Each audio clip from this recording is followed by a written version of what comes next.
Hey, baby, sorry I'm late. Oh, it's okay, sweetheart. Oh, look at you. Did you see Frankie today? No. He left early. Listen, Jesse, I know that it was the right thing to do telling him about Randy getting arrested. But I am so worried that he's going to get himself mixed up with... Don't you even worry about that Fletcher character. You know why? He's not coming after Frankie or anybody else. I locked him up. And he's going to stay locked up until he gets a lawyer to yell at me or something. And after that, he's out of here for good. What about the girl? I released her this morning. Baby, look, Frankie's got a good head on his shoulder. He's going to make the right choices. At least he's not going to do anything scandalous like bring her home for Sunday dinner like you did to your parents with me. No, he just brought her straight home to bed. Oh, come on. We both know that he was just trying to save her, keep her safe. He's got a big heart, like his mother. Jesse, you've seen this girl. She's beautiful. And obviously willing. You know, that's part of the job description. And you should see the way Frankie looks at her. I mean, do you really think you know him well enough to say to me that there's no way he's going to fall for her? No, I take that back. That he hasn't already fallen for her. So, here's how it works, Doc. The clock starts as soon as we enter the room. You have 30 minutes. So what's your pleasure? I just want to talk. Like dirty talk? Is that what turns you on, Dr. Hubbard?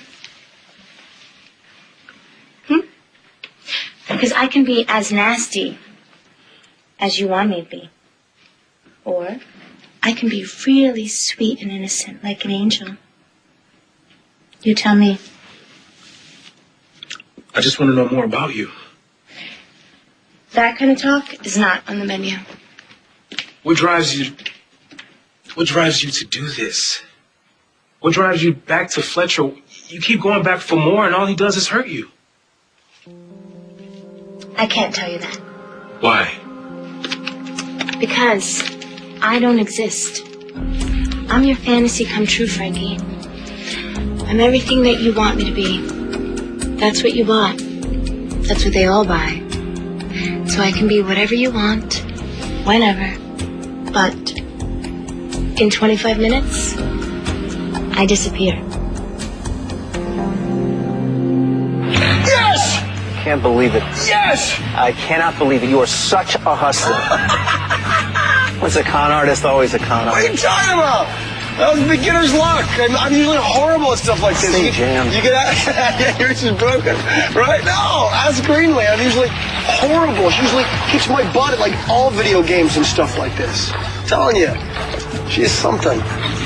Anyway, what do you? Come on, 2 or 3. Sure. Might not take advantage of the village idiot. Let me ask you a question. Yeah. Do you believe in destiny? As in a bad pickup line? Oh, come on. Not that I haven't used that on more than one occasion myself. Answer the question. What do you think? Are you asking me if I think life is pre-planned and we can't change it? No, it's fate. Talking about destiny. Talking about somebody or something behind the scenes making sure things come off, you know? Well, we have certain choices. Everything's supposed to happen for a reason. You know, maybe it's just because I went through lately, but I'm beginning to be a firm believer in it. Except for you beating me with this little remote-controlled IQ test, man. This is definitely dumb luck. What are you saying, Tad? You saying there's a reason that I spaced out on 4 years of my life and then got it all back? I'm saying terrible things happen. No doubt about it. But if you stick with things long enough, the reason it happens becomes clear. You know, take getting shot. And you and I both know how much that stinks. But in my case, it amounted to me getting Kathy back. And I don't care what anybody says, having my daughter back, it's worth surviving all the bullets in the world. I'm saying, my friend, I hope you don't waste too much time worrying about decisions you've already made. Actually, I'm more concerned about decisions I'm about to make. Richie said he'd rather die than go back to prison. He told me all these horrible stories about what it was like 7 years being locked in this hellhole and things that they would do to him, and it was all because of me that he was there. So you put up his bail? Yes, I did it out of guilt, but I didn't think that he would actually make bail, not with those charges against But he did make it. I know, because he had proof that I lied at his last trial. Well, then, a little after that, Richie came to me and he said he wanted more money. He wanted to skip town. He didn't want to risk getting convicted, so I went to the motel with the money. I just wanted this over, Zach. I stood on that witness stand and I stared out at all of these faces of people that he hurt. And there were people that I care about. And their lives were destroyed because of me. I mean, you and Greenlee were stuck in that hole because of me. JR got sick. Babe was kidnapped. Everybody got hurt. And it was my fault. Because my brother came to this town because of me. You're not responsible for what he did. What about what I did to him? If I hadn't helped him, he wouldn't have been able to run and he'd still be alive. My brother is dead because of me. Annie has shown that she's unstable. She's bad news for Ryan and for all of us. Don't you think you should cut her some slack? I mean, hello, her psycho brother's running all over town, and nobody believed her warnings, and then Ryan loses his memory. Ryan has done everything he could to make Annie happy.